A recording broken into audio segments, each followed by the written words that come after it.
Welcome to Cook 30. I'm Jeremy Dixon from the Revive Cafes in Auckland, New Zealand, and also author of the Revive Cafe Cookbooks. And today I'm going to share with you a delicious cafe-style meal that you and your family are going to love. Cook 30 food is all about using whole grains, plant-based proteins, fresh fruit and vegetables, and wrapping it up with delicious herbs and spices. And the best part? You do not have to spend hours slaving away in the kitchen. I'm going to show you how you can make a delicious meal in just 30 minutes. On the menu today we have Italian. Mamma mia! We're going to start with an amazing chunky Italian tomato sauce that you're going to make time and time again. We're going to serve this on whole grain pasta. We also have an Italian chickpea salad, which is a favourite one at my cafes, and a nice leafy fresh green salad. And to finish off, a really quick and delicious pear and apple crumble. Okay, let's get started. But before we do, we've got to be a bit organised. We've got a nice clear bench. We've got the pot ready on the stove. We've got water boiled in the jug. The oven's on. We've got a sharp knife and a good chopping board, and we're ready to go. 30-minute meals don't happen by themselves. You've got to be prepared. So to start with, we're going to start with a tomato sauce. We're going to start with a nice onion. I usually use brown or sweet onions, but a red onion's nice to throw in occasionally. So we want to basically start with a red onion, a nice big one. We want about 1.5 cups total. Now this pasta sauce is a little chunky, so we're going to be cutting the onion, probably about, what's that, half an inch, about 2 centimetres wide. So we've got a few kind of different textures happening in there, so we're not going to go too fine with this. It'll still be nice and kind of mushy by the time it's all cooked through. It just makes it a little interesting. Just going to put a little bit of oil in. We only need a couple of teaspoons of oil, no deep frying here. Fire the onion in. I love that sizzle. It means the meal has commenced. So we're going to give it a bit of a stir around.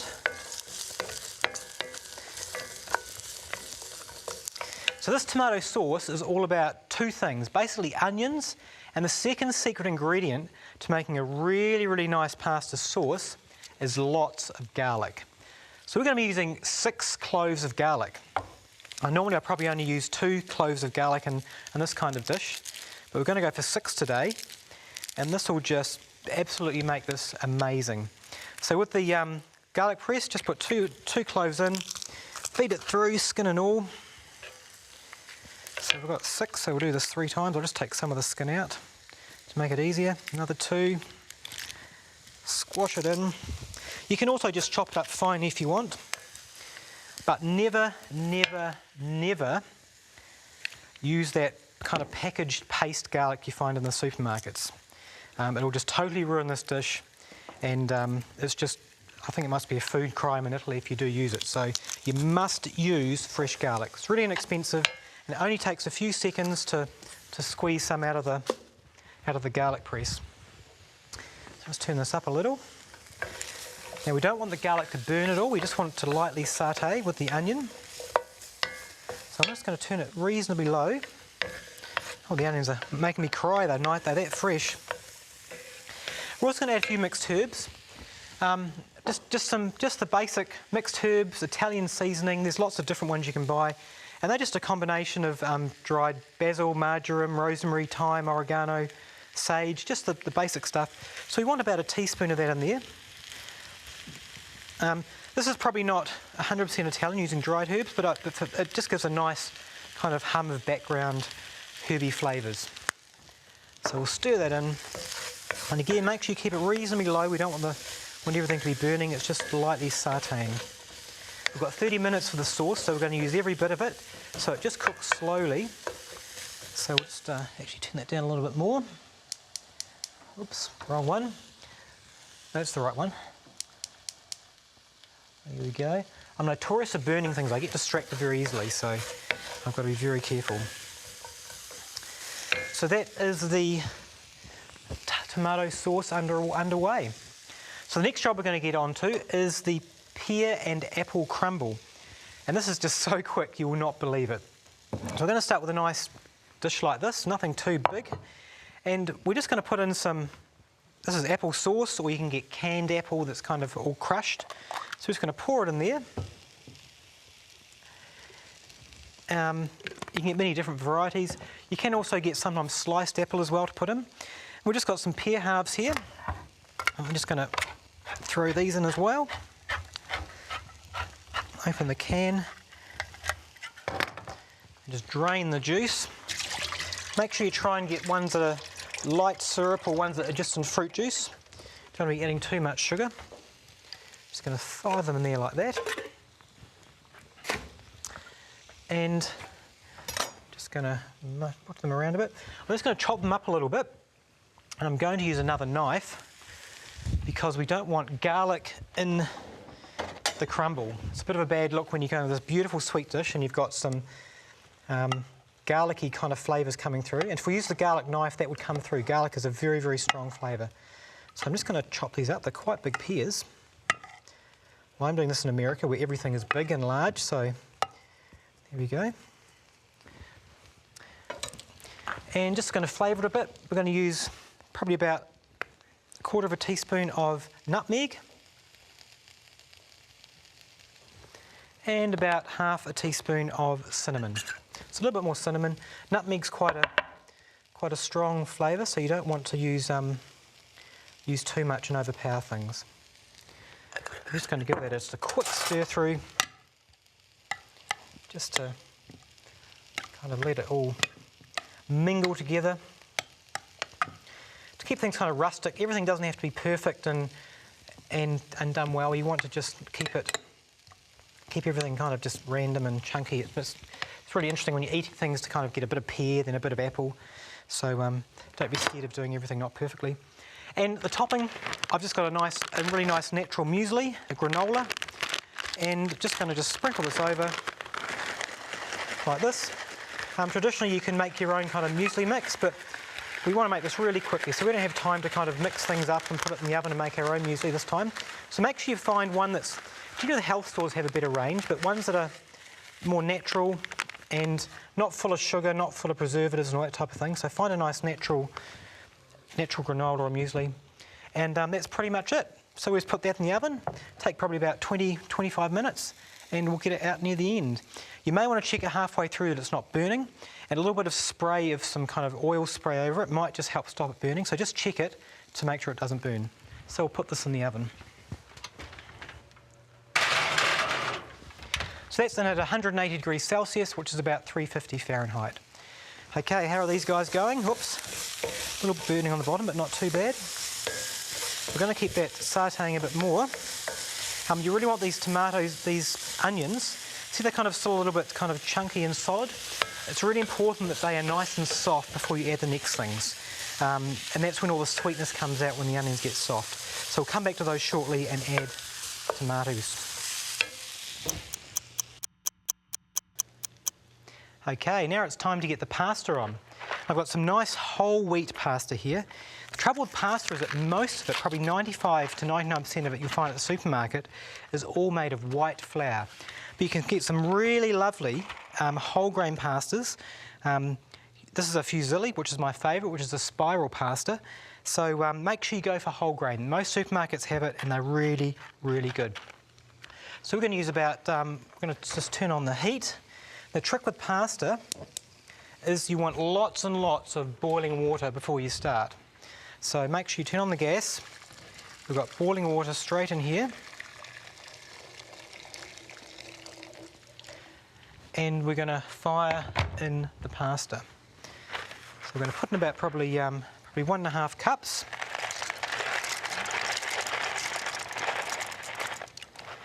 And that'll basically, you can leave the lid off for this because you want it to be boiling. And pasta as a rule, everyone's different. You kind of want to look at the packet directions, but probably around about 8 minutes is your general average pasta time. Some more, some less, but that's kind of a good starting point for your pastas. So that is underway, and we'll keep that bubbling away. Make sure you come back to check it because it can go overcooked. So you want it al dente, which is when you bite it, it's cooked, but it's still firm. Once it goes past that point, it becomes mushy, which is not fun. and Italians probably wouldn't like that. Just give this a little stir. I think this is looking better now. Look at that. We'll come back to that shortly. No, we'll put that in there actually. So we're going to add tomatoes. Given it's tomato sauce, that's obviously a really important ingredient. And we've got, going to use 2 small cans or 1 can of crushed tomatoes. And obviously try and get ones that are genuine tomatoes, not full of sugar and flavourings and things. We're just going to add that to the mixture there. Let's turn up the heat a little bit.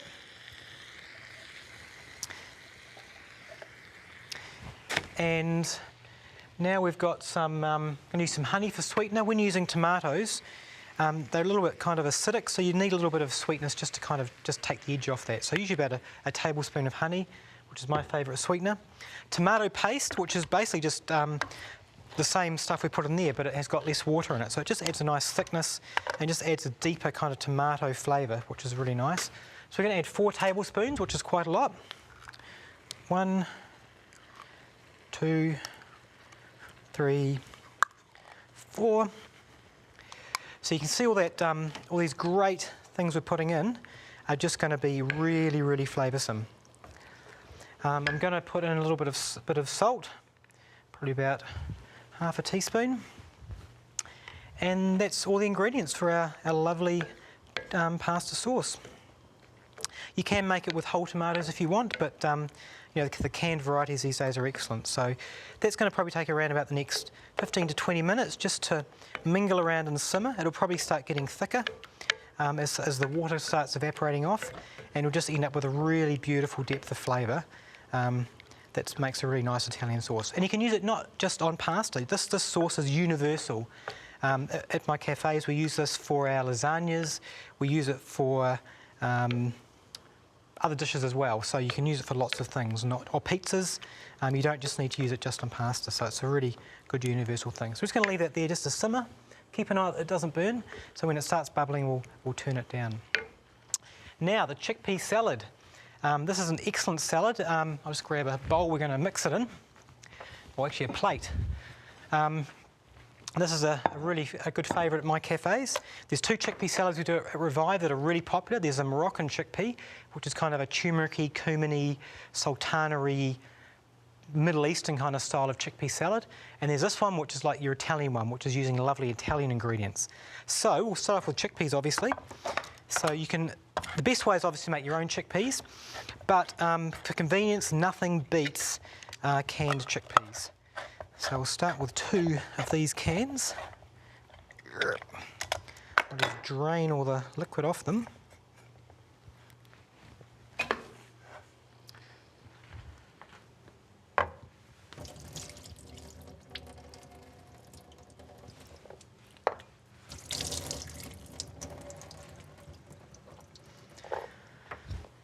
I'm just going to start putting it on this plate.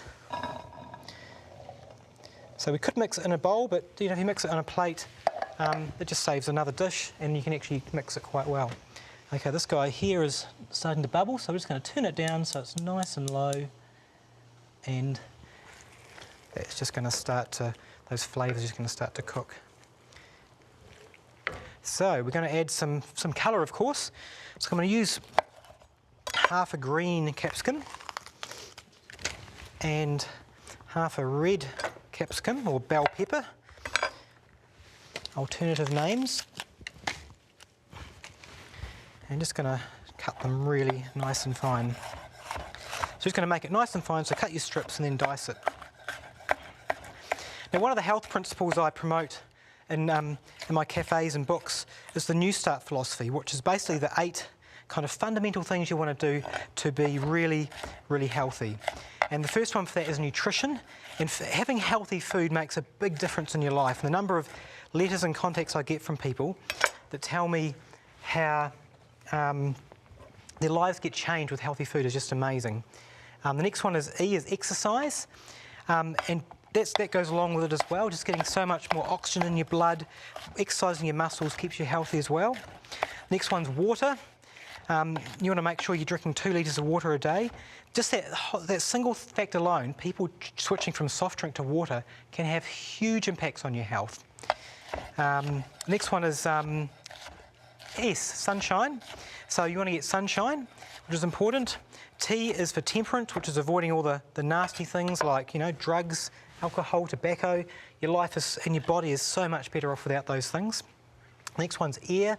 Make sure you live in a place that doesn't have polluted air, and just breathe really, really deeply.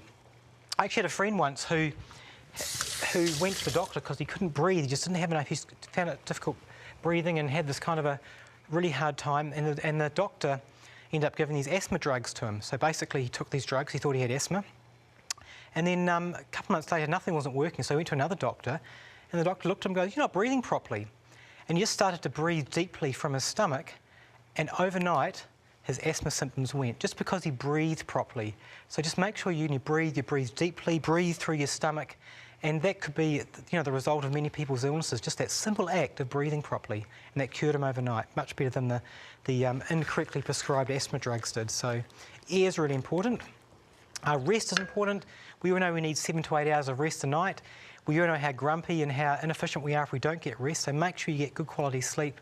And the last one is T, trust in God. If you've got a good relationship, a good spiritual focus in your life, everything else just works out. So that's the New Start philosophy we promote at Revive, and it's just a really great way of living your life. It's not just about food. Food's important, but doing these other things, it makes a big, big difference. And give them a go and you'll be surprised what a difference it can make. Alrighty, back to the salad. That's my little health talk for the day. We're going to throw on some sun-dried tomatoes. Now, I know we have tomatoes in the sauce, but sun-dried tomatoes have kind of a bit of a different flavour. So I'm going to get about 8 sun-dried tomatoes. I'm just going to slice them. You can just buy them in jars. Now, these ones come in oil, so I might just get we don't want too much oil. I'm just going to get some paper towels and just going to dab these just to get some of the oil off. We don't want things too oily. I'm trying to make healthy salads here. So that'll get some of the oil off. Throw these on there, like that. What's next? Olives, of course. Olives are very Mediterranean and Italian. Hard to get the lid off when you've got slimy fingers. So I'll just drain some of this juice out. Now I'm using Kalamata olives. They're the best olives you can use. And I quite like getting them when they're actually pitted, where there's no stone inside. It's probably not traditional Italian. I think traditional Italians would like the stone inside, but the last thing I want to find is to be crunching on an olive stone. So I like using the ones that are pre-pitted. You can use black olives or other olives if you want. So there's our very colourful salad. I'm just going to make a quick dressing. Let's give this little guy a little bit of a stir. Pasta's bubbling nicely over there. And we're just going to make a very simple dressing with a tablespoon of honey. Just going to juice up a lemon, which in the lemon squeezer, which is located in this drawer.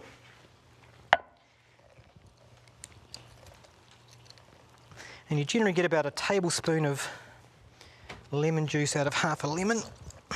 Although, as you probably know, every lemon is different. Just going to squeeze it through my fingers. Pull through my fingers to get rid of the pips. Hooray, none made it through this time. And we're just going to put a tablespoon of olive oil and probably about 1/8 of a teaspoon of salt. And we're just going to stir that around. The honey just needs to kind of mingle with everything. This is just a really simple kind of alternative to a vinaigrette that will just bring all these wonderful flavours together. Pour it over. There we go. Give it a bit of a mix through. And that's a really just lovely, simple salad you can make in a couple of minutes. And before we serve it, we're going to throw some Italian parsley over it. But I'll leave that till the end because the parsley can sometimes go a little bit dry.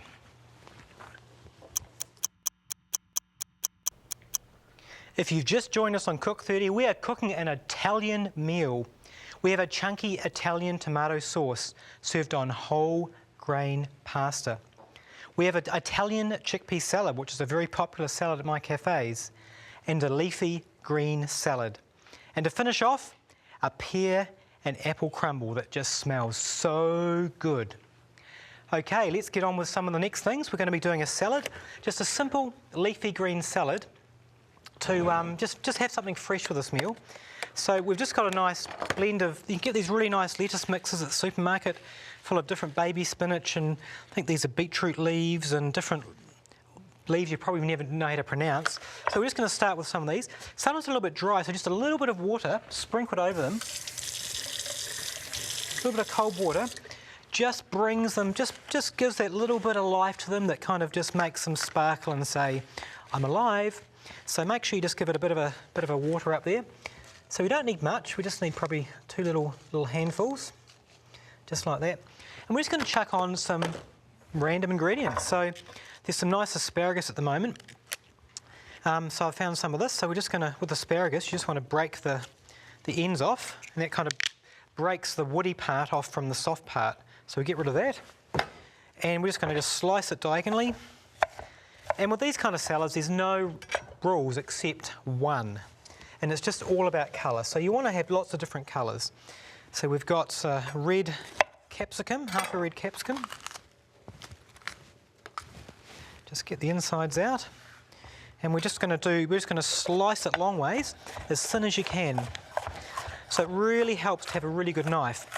Many people end up buying $10 knives, and in their cupboards, how I used to be, you end up with 15 $10 knives that are just blunt and don't work.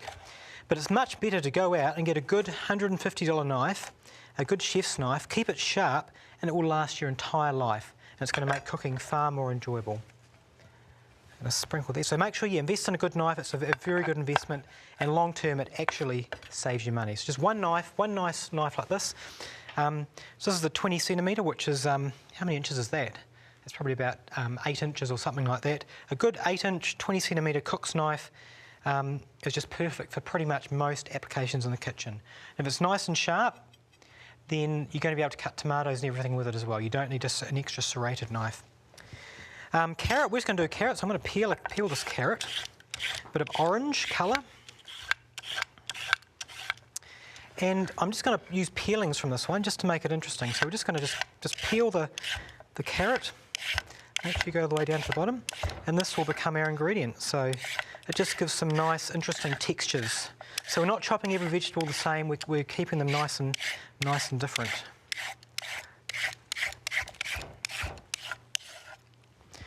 There we go. Just basically look at those lovely carrot ribbons.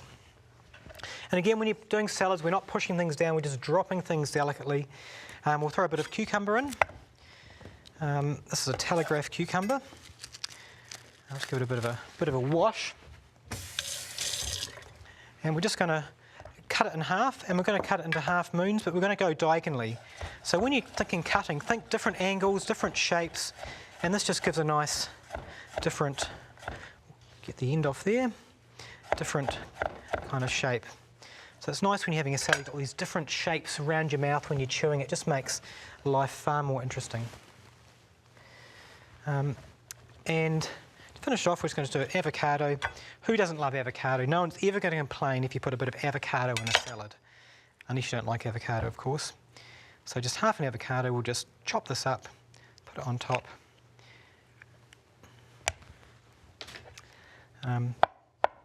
Just roughly dice it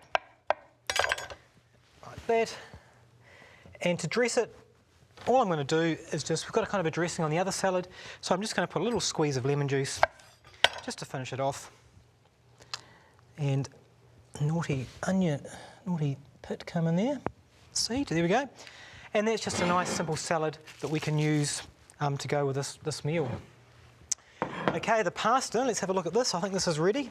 So make sure you want to taste it. You want to just put it in your mouth and, yep, nice and firm and soft. So I'm just going to bring it over here, throw it through a colander.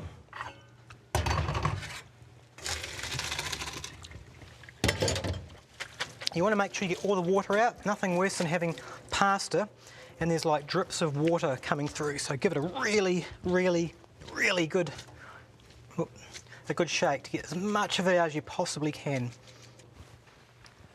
Okay, we're just going to add just a little bit of olive oil just to make it just a little bit special. just a pinch of salt, and we'll just chop up some Italian parsley. Seeing as we're doing an Italian dish, this is the most appropriate parsley to have. So not too fine, just nice big chunky bits, just to give it a bit of extra something special there. And this will be the base for the pasta, like that. And we'll just throw this over the top as well. And this is our lovely Italian pasta with this beautiful sauce that you'll want to make every time you have Italian. So this is a great finish. Look at that.